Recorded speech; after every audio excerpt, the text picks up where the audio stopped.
In 1875, the nation passed a civil rights bill and refused to enforce it. In 1964, the nation passed a weaker civil rights bill, and even to this day, that bill has not been totally enforced in all of its dimensions.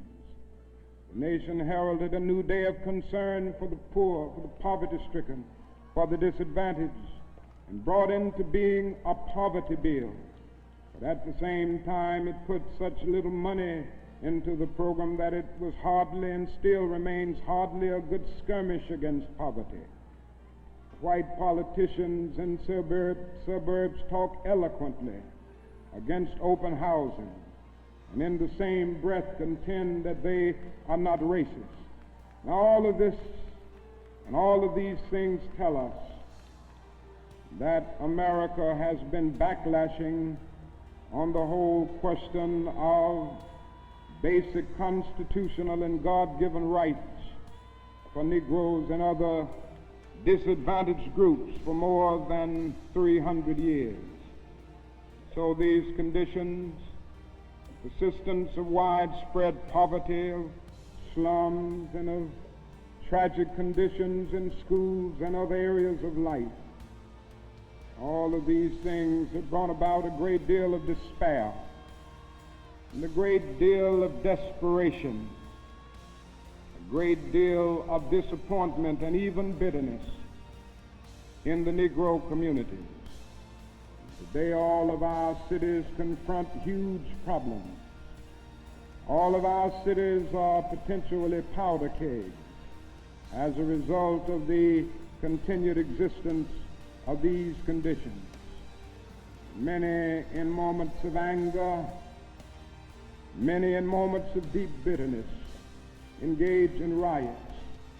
Let me say, as I've always said, and I will always continue to say, that riots are socially destructive and self-defeating.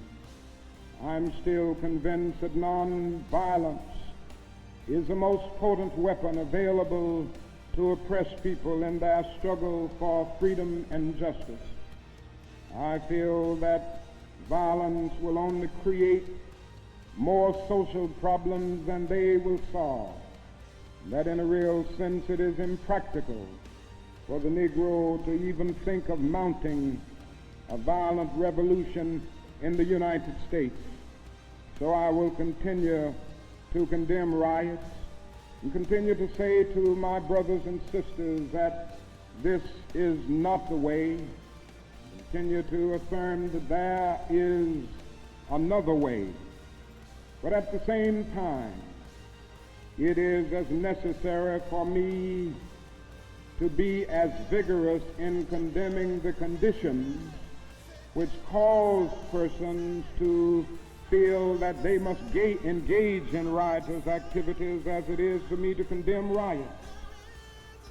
I think America must see that riots do not develop out of thin air. Certain conditions continue to exist in our society, which must be condemned as vigorously as we condemn riots. But in the final analysis, a riot is the language of the unheard. What is it that America has failed to hear? It has failed to hear that the plight of the Negro poor has worsened over the last few years. It has failed to hear that the promises of freedom and justice have not been met. And it has failed to hear that large segments of white society are more concerned about tranquility and the status quo than about justice, equality, and humanity. And so in a real sense, our nation's summers of riots are caused by our nation's winters of delay. And as long as America postpones justice, we stand in the position of having these recurrences of violence and riots over and over again. Social justice and progress are the absolute guarantors of riot prevention.